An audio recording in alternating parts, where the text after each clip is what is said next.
What's up, guys? Welcome back to the next episode of If Hospital Walls Could Talk. I'm Dawn Barlow. I'm a doctor and I just love chatting about shit. So if you heard my last episode, which was about the worst consultant, which I hope is legal to post, then otherwise that was just a waste of 45 minutes of my life, wasn't it? But then you would have heard me speaking about my next episode, which would be my first experiences with dead people. Yay! Now that sounds really creepy, but dead people, I'm just going to refer to them as dead people. Dead people are I don't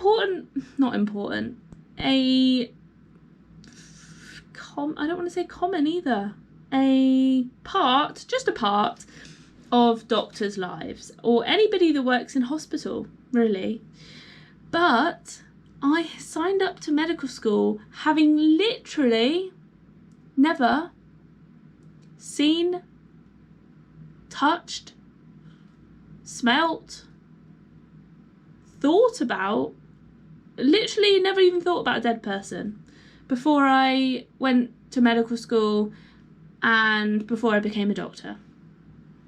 Now, when I was in medical school, I only saw maybe two.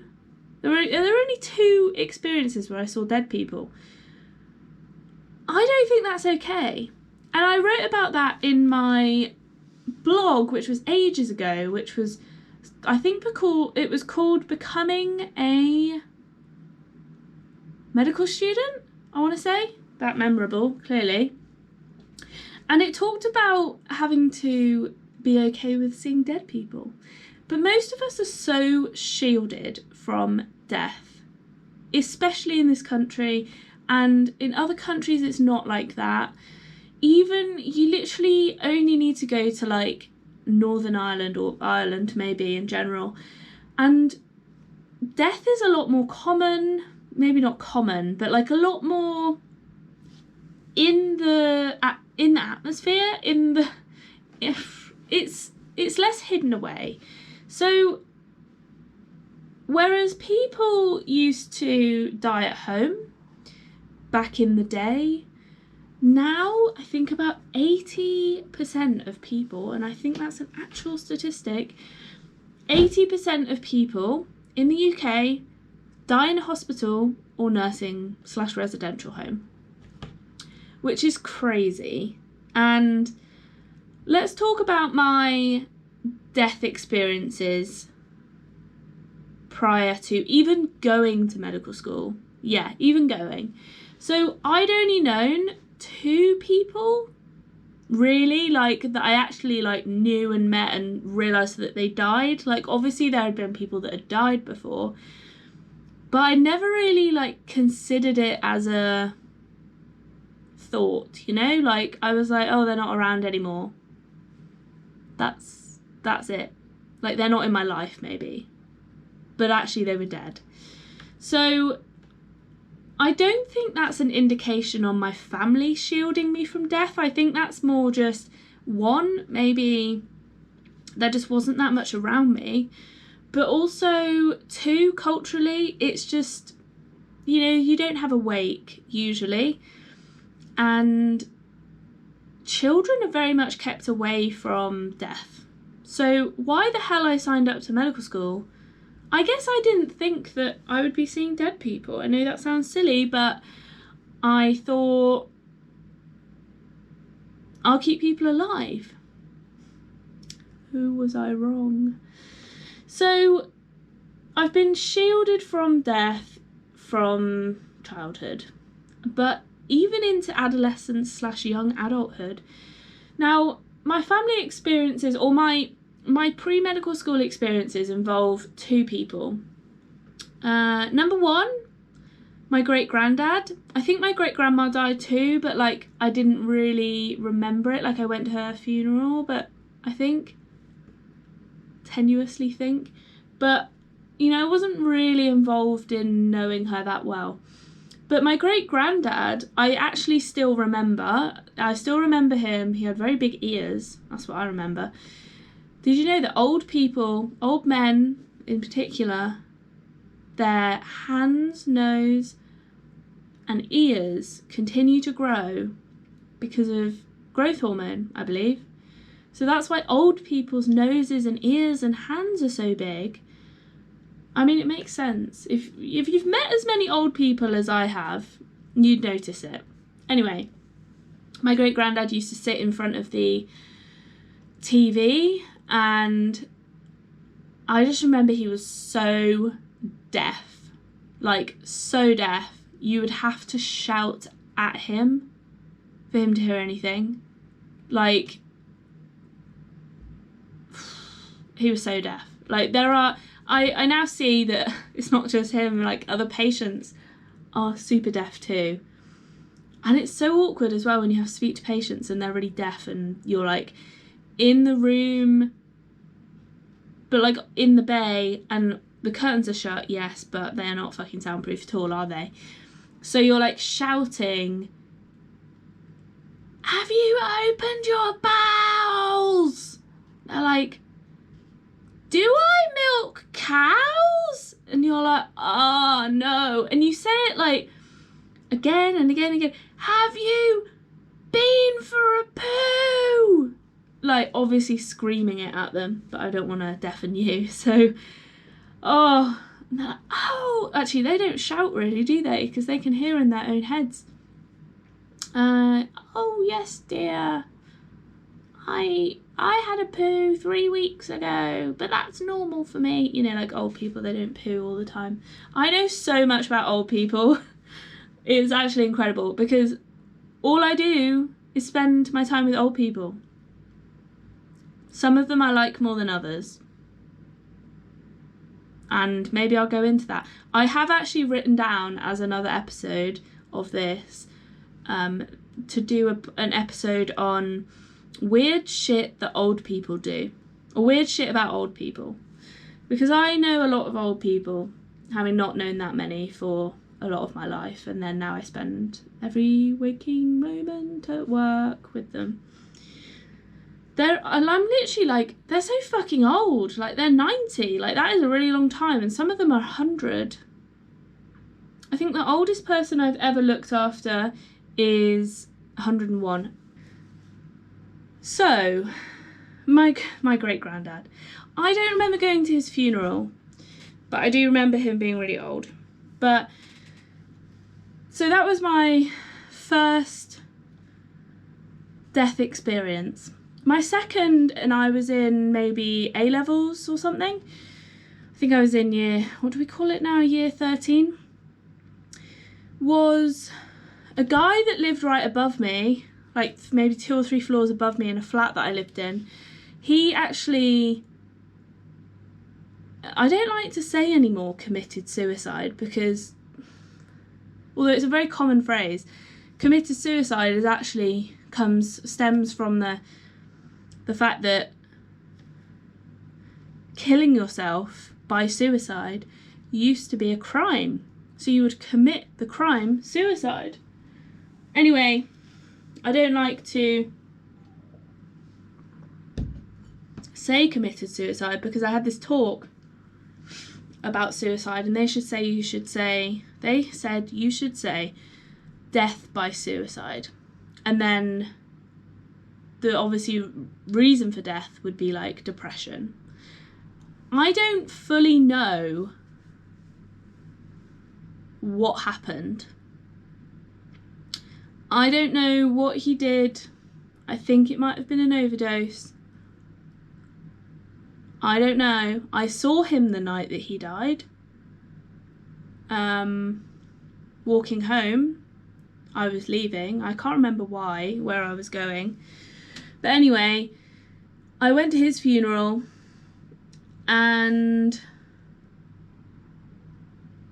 there was no open coffin or anything. So again, I didn't see a dead body.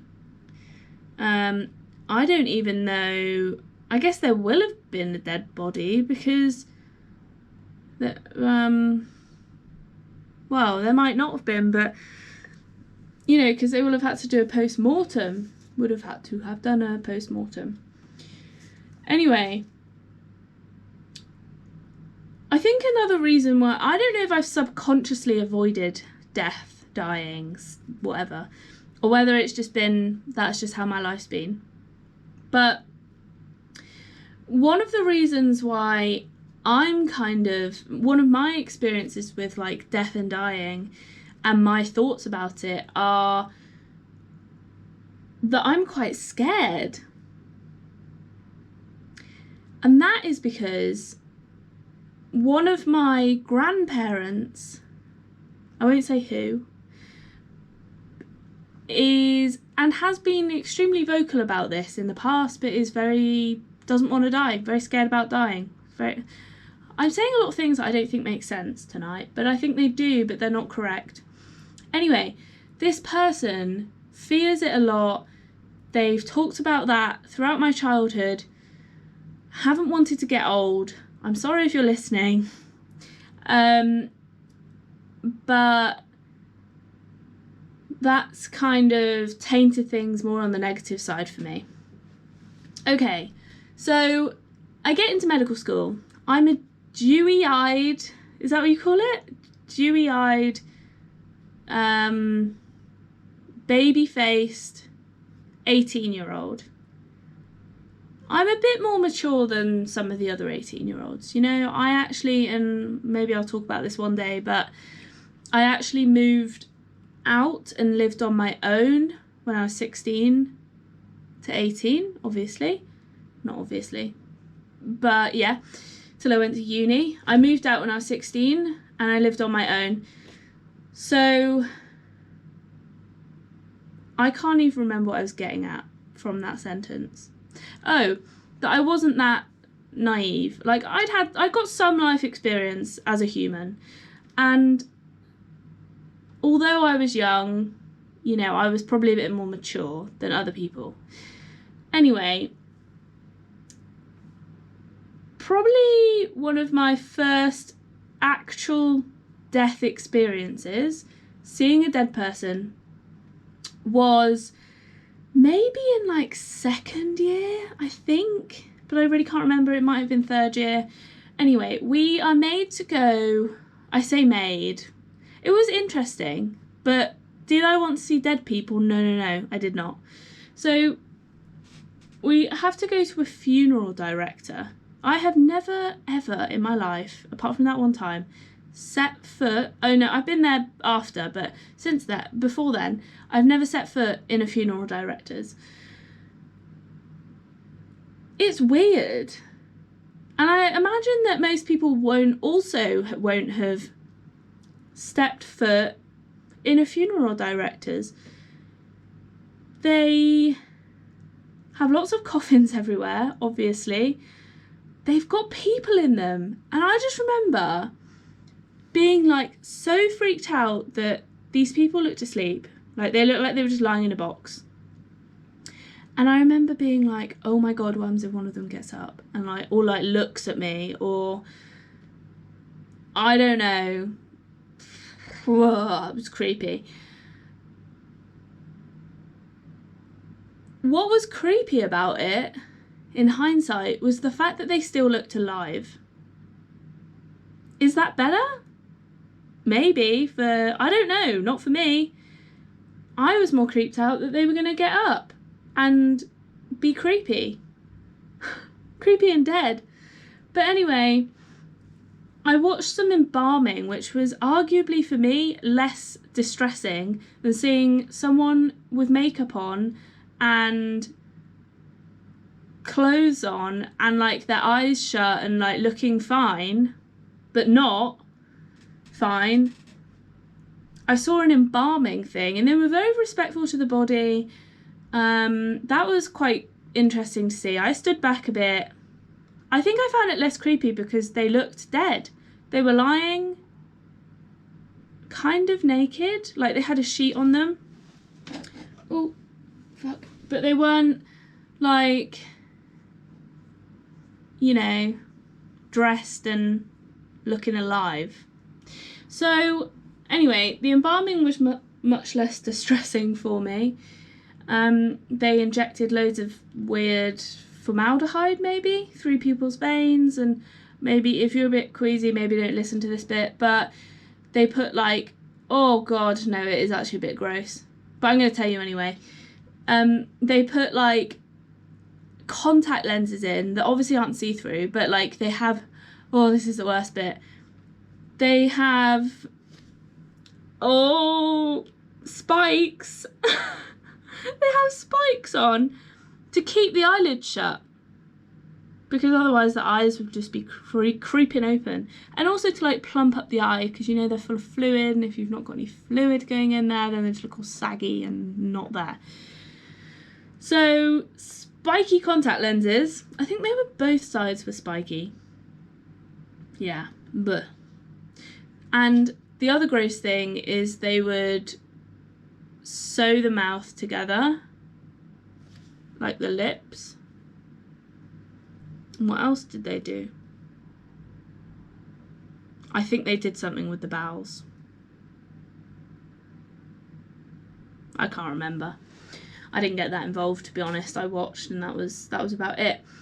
Okay, so now we move on to my next death experience.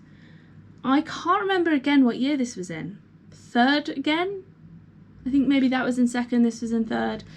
I don't know, we're creeping up through the years. 1 dead body per year. That's my quota. So my next experience is an autopsy. I'm silent because I'm pulling a face that if you're just listening, you won't be able to see. But it was probably one of the most grotesque, arguably the worst experience of my life. I nearly fainted, and for those of you who actually know me properly, I am not a fainter. I have never fainted in my life. I'm not squeamish. I am not a pussy. I don't know if I'm allowed to say that, if that's PC or not, but I'm pretty like, I'll do most stuff, like bodily wise, as in like I won't go skydiving, but I'm not squeamish. I just get on with it. I've never fainted.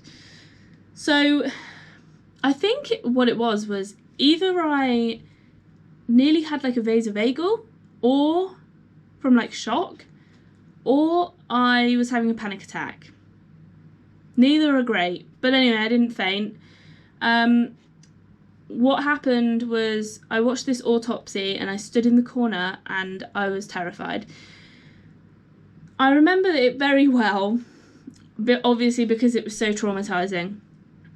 The person, so I won't go into the details about why you do an autopsy or a post-mortem, some people might call it, but it's basically if somebody, so this guy had died in the community, and it's to see why they died, mainly sometimes just to give people answers, because they're like, why did my uncle die, like why, but also to check that nothing suspicious happened, like I went in there and gave him loads of drugs and then ran out and it looked like he died at home.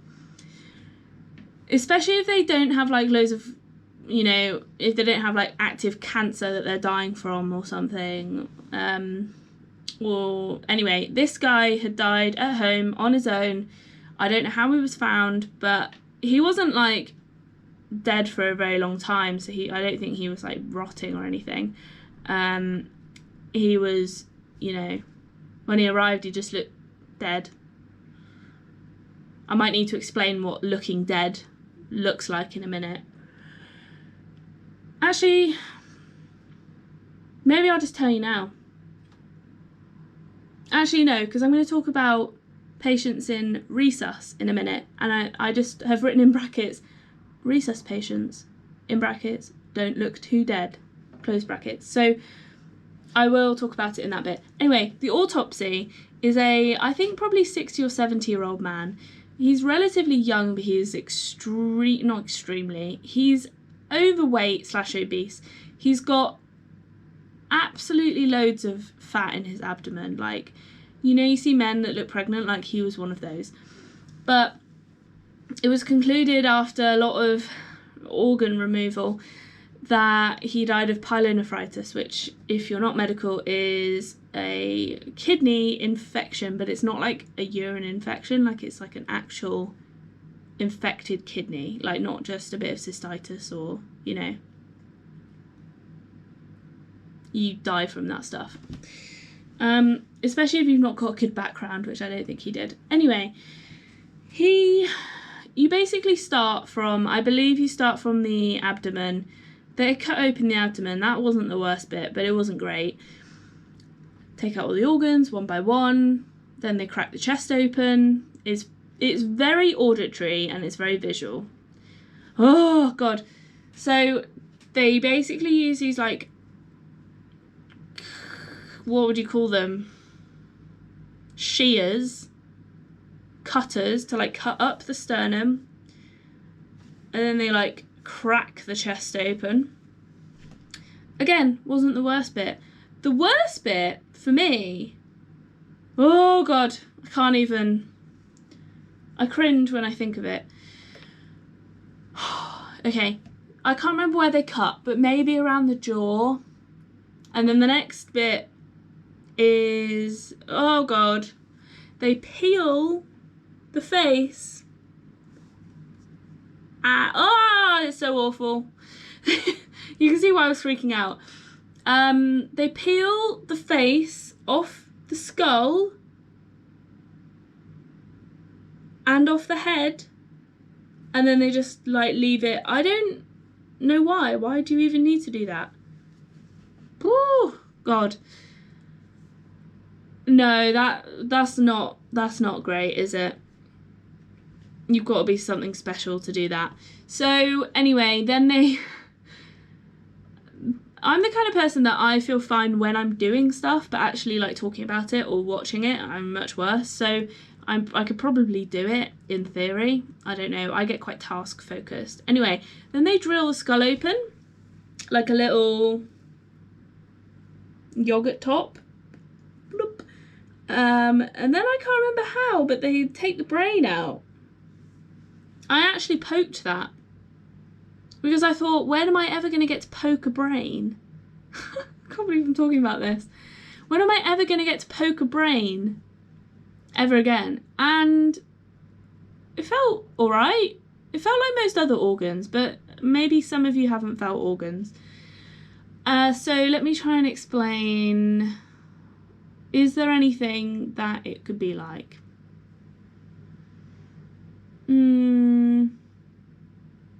The thing is, I want to say it felt like jelly, but not like really like watery jelly, like really, really set jelly. Like, not even like the cube jelly, like harder than that. And like from in between, so like you've got solid and then you've got cube jelly. It was like in between that. So, because I guess it wouldn't be like watery jelly, otherwise you fell over, it would just scramble, literally. Anyway, so that was definitely the worst experience of potentially my life. Next experience is I'm working as a HCA. Not right now, this is me talking in the past about me. So I worked as a HCA throughout medical school because I'm poor AF and I was poor AF. And I was a student and I needed a job and I thought, why not? So I worked as a HCA and I worked on the cardiology ward in Torbay. Now, I hadn't worked there before, that was my first time. I arrived and one of the HCA's lovely lady gave me a tour. Now, most tours consist of, here's the sluice, here's the linen cupboard, here's where the dirty laundry goes. Here are the patients. But no, this lady decided to show me the body bags. Now I was like, that's weird. Nobody's ever shown me the body bags before. And I verbalised that. I was like, that's the first time anybody's ever shown me the body bags. She said, oh, well, hopefully we won't have to use them. Alas, we used 2 of them that day. because one of my patients dies, I'm pretty sure one of my patients dies, he just dies. I don't know how it happens, to be fair. The second patient, who is mine, is with his family. He's quite old. He's like 80 something. I don't remember, because when you're a HCA, you just don't really know this stuff. You just look after them. You don't know, like... Anyway, it was a long time ago, so I've forgotten as well. But he sat with his family, and his family, there's two of them, they start screaming, and they go, "Oh my God, I think he's having a seizure!" And I was like stood there, kind of nearby, so I was like, oh, I didn't fucking know anything. I was, a second year medical, third, fourth, I don't know, something year medical student, I think third. And he looks like he's about to, now this all happened very quickly, he looks like he's about to fall out of the chair. He's grabbing his chest like this, I remember this very well. He's grabbing his chest and he's slumping forwards and he's about to fall out. And I, like Moses, run forwards. I honestly don't know how this happens. Run forwards. The relatives part like the sea. I dive in between them and catch the patient, and he just goes floppy. And I was like, fuck, what has happened? The lady serving like tea or coffee or whatever pulls the emergency bell, and I'm holding this patient, like hugging him, stopping him from falling out the chair. And then I turn around, loads of people have formulated behind me, at which point I'm like, I'll feel his pulse. I can't remember if they were like, has he got a pulse, or whether I just did it. I'd like to think the latter, because I was training to be a doctor. So anyway, I feel his pulse in his carotid, and I'm like, he doesn't have one. And I remember the doctors being behind me, and they believed me. And I was like, that shouldn't be a shock, but maybe they did check it after, but at that point in time, they believed that he did not have a pulse. I mean, I was pretty confident, to be fair. I know how to feel a pulse. Maybe I embodied that confidence. Maybe they knew I was a medical student, I don't know. But anyway, we do the stupid thing that you always do when somebody dies or somebody's unwell. We did not get the hoist. We did not do like proper manual handling. You just hoik them up, about 4 of you, grab each limb or whatever, and you drag them on the floor, or not in this case, but drag them from the chair into the bed. Anyway, I think they checked his pulse again there.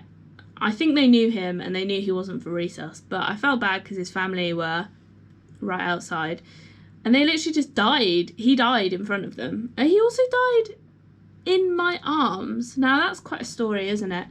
So that was a weird experience. And the HCA that was like showing me the body bags at the start of the day was like, God, are you okay? I was like, yeah, I've never actually seen a dead person before, and I think she knew that.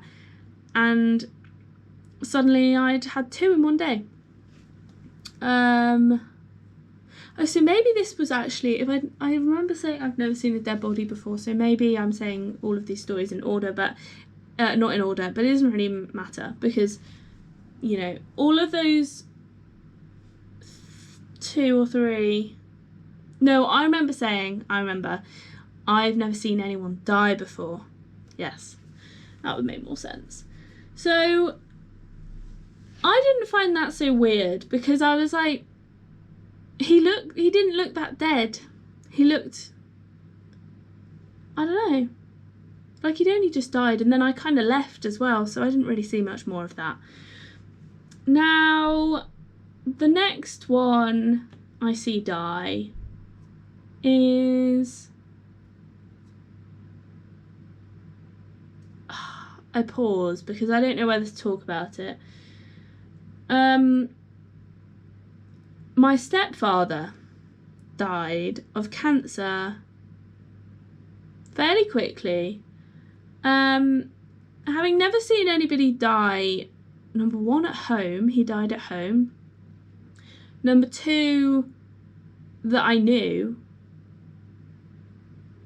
was kind of a weird experience. And it all happened so quickly because he went from not very well. He went from being alive, not having cancer, he probably had cancer for a lot longer, but to dying within probably about 4 weeks of diagnosis. So he went downhill very quickly, and that's the second person that I actually, with my eyes, watched their last breaths. So that one was more of a personal one. But by this point, I'm kind of getting used to, people dying. I then start F1. Because I believe that he died when I was in 5th year. So I start F1 and I start my job on surgery. Now, remembering that my stepfather had only just died, I was on call. Maybe it was at night. I don't remember. Anyway, I was on call, as you most of the time are on surgery, I think. And I am asked to go and confirm my first death. Now, after all of this experience with dead people, you'd think that I would be alright with it. But I'd never had to touch them before. And I never had to go near them. All those experiences, I could kind of be quite hands-off. I could be in the background and, I didn't really have to get involved or go and talk to them or touch them. Anyway, so this was my first experience touching a dead person. I was with the med-reg. I can't remember why I was with the med-reg. Maybe they were on the ward or something. But anyway, I was like, I've never confirmed a death before. Something that doctors have to do. Now some of the senior nurses can do it, to be fair. Something that came in a long time ago because people were burying people alive, which is quite terrifying, isn't it? But don't fear because they used to put bells in graveyard tents doing the graveyard shift, but that's quite terrifying, being buried alive. Anyway, I move on. I digress. So I have to go and confirm this patient's death. I think she had bowel obstruction. Lots of people die from bowel obstruction, especially if they perforate and they're not for surgery. It's a bit of a shit way to die, TBH. It's painful, you feel sick, and that sick might be poo. So it's a bad time. And also, if you're not for surgery, there's not really much that can be done. You put an NG tube down, give them antiemetics, and hope for the best. I think this lady might have also had a perforation, to be fair. So that's a no-brainer. She was going to die. Anyway, I was asked to go and see her. I was freaking out. I went in there. I was basically... You have to kind of be in there for 5 minutes. So I was panicking the whole time. And having to touch this dead lady. She was cold. She was waxy, as they always say. She was firm.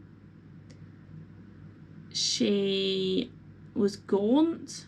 That's probably a reflection on how she was rather than generally dead people. She was white. It was a bad time. Cold. Did I mention that one? I've forgotten all the adjectives I've used now. Anyway, I get out of the room, and I literally fucking broke down. I started crying. And I think some of it was in part that I had freaked myself out because she was dead and I had to touch her. But also because my stepdad had, and that's why I kind of told the story, because it was kind of pertinent. My stepdad had just like died, you know, maybe a few months before. Yeah, I think it was a few months. It was like March, and then I started F1 in August, so it was within 6 months, 5 months, and then I cry and cry and cry. Med Reg is very lovely. I think her name's Catherine, so thanks, Catherine. I still remember you.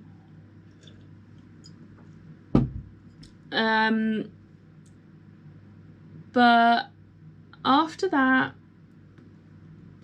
experience, after my crying, obviously I had to do it again and again and again and again. And I discussed it with my supervisor, and I was like, they freak me out. I don't like dead people. But I used to have to go to the mortuary, and then they drag them out of the fridges, and they're in the body bags, and they're cold. Now thankfully you only have to touch them really briefly. Then it's not like a 5-minute job, it's like a less than 10-second job. So after doing that a few times, and I think that's probably ideally where I should have started, after doing that a few times, I kind of get a bit more comfortable around them, and it's a bit easier to touch them. You have to feel for a pacemaker. And now I wouldn't say that I feel comfortable around them, but I don't get like anxiety / literally, I want to say panic attack. Some of them were panic attacks where I would say moderate to mild. Like I wasn't like fucking the world is ending, but I was freaking out. And I don't really get so panicky anymore. I'm just like, okay, I've got to go and do this. Now, it's crazy that I can get to, what am I now, like F4? So I've been qualified for 4 years. And it's only just now, after having been in medicine / a doctor for 9 years, which sounds like a very long time. We're including medical school there. For 9 years, I have either not really been in contact physically or whatever with dead people. It's taken me that long to get accustomed to it.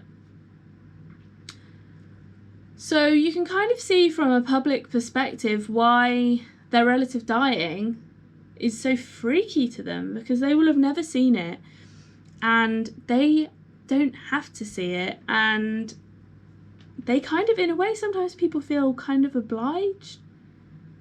I don't know if they're obliged or curious, or some people will say, no, I don't want to see them, I want to remember them alive, and that's what they would have wanted to. Fair enough, I don't blame you. But what I didn't talk about was resus patients. They're kind of crazy deaths. I just forgot that I'm on camera and I just like going under my top. Sorry for everybody who witnessed that. So I probably should have put this resus patients bit a bit before, because it kind of it's not that pertinent to the story. But when I was an F1, I did an ED job and I saw a lot of resus patients. We did a resus week every 4 weeks, and I don't want to say a lot, a fair amount of them would die. Not a fair amount. I don't know what the statistic is, maybe 10%, which is quite a lot. So the thing about resus patients is that because they've died so recently, they don't really look that dead.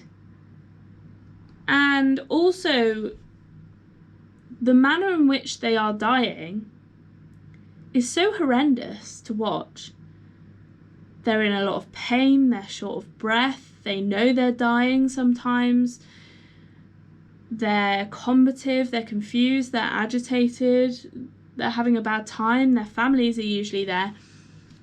in a way, it's maybe not as bad because you're like,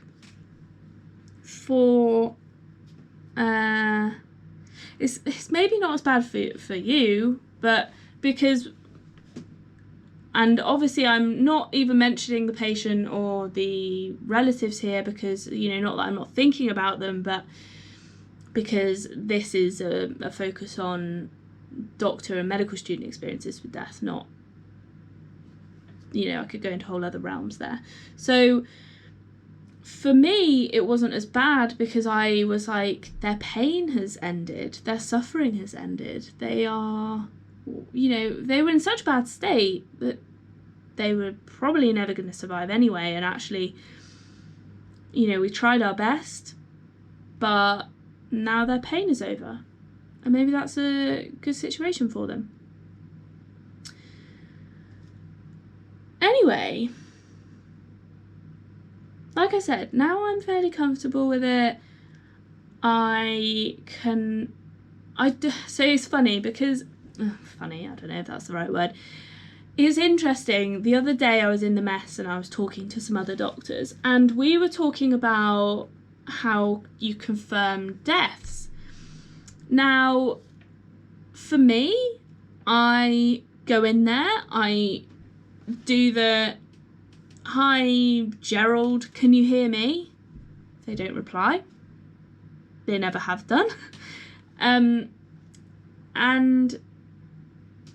that's it. I don't talk to them after that because I think it's weird. They're dead. They're not listening. And then other people in the room can hear me talking to a dead person.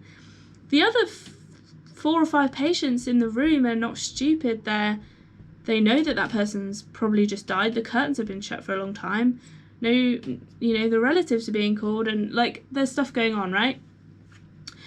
So, or if we tried to resuscitate them, then there was a lot of noise in there.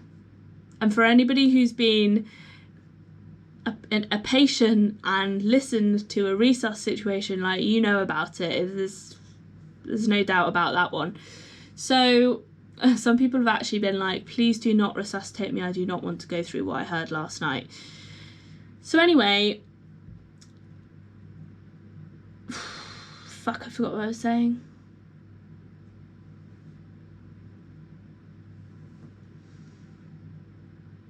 It's late. It's nearly 10 o'clock and I'm still going.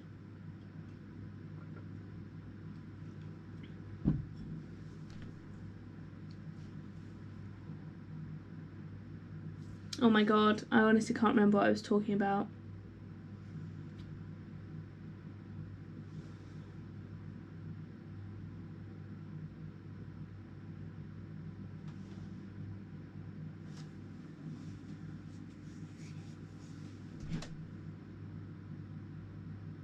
Oh my god, I remember now. Okay, so we're just gonna have to cut that bit out. So we were talking about it the other day in the mess, and we were saying, you know, I go in there, I say, "Hi Gerald, can you hear me?" No, they fucking can't. And that's it. I don't talk anymore. Some doctors don't talk at all. They do a pain response. Actually, no, they must talk. Some doctors, anyway, some doctors talk through the whole thing. "Now I'm just going to look in your eyes, Gerald. Now I'm just going to feel your pulse. Now I'm going to listen for this." I'm like, that's weird. But obviously, nobody would know what the other person does because only one person really goes in there. So I found that weird.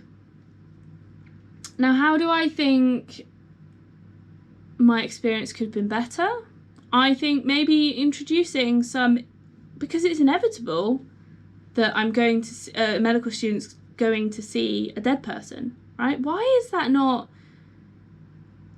maybe included in the teaching? And yes, I went to some funeral directors and I went to that autopsy, but that was like me, shallow end, deep end, like threw me straight in. Because you go from seeing no dead people, never having seen dead people, to fucking watching their face get ripped off. Like Velcro. So anyway, that's my experience. Any medical school teachers who are listening, maybe take my advice.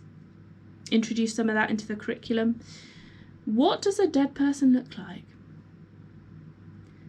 And I feel like, did we ever do a palliative care thing? I don't know. Maybe I'm just blocking it out of my mind. Anyway, that's my experiences with death.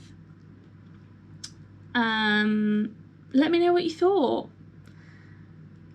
Other people might not have had as many spooky experiences as me, but equally, if I've experienced it, then I bet you someone else out there will have too, and that's kind of what I think. Like, if I want something, then somebody else wants it too. So, yeah, let me know what you think. Are you in that horrible F1 stage where dead people still freak you out? Because if you are, then don't worry, because it will improve. By not flooding, but recurrent exposure. That's what I'm thinking of. Anyway, thanks so much for listening and watching, guys. I'm so exhausted. I hope I haven't exhausted you, but I'm gonna go and have some dinner. I know it's 10, crazy, but I wanted to get this last episode done. I do have another one, but I'm not going to record it now. And I will hopefully, you know, if you want to email me, contact@diariesofadoctor.com. Message me on Instagram is probably a bit quicker of a reply. Or Facebook. Leave a comment on my Instagram or my Facebook or YouTube, because this will be on YouTube. So I'll see you and speak to you and hear from you in the next one. Bye.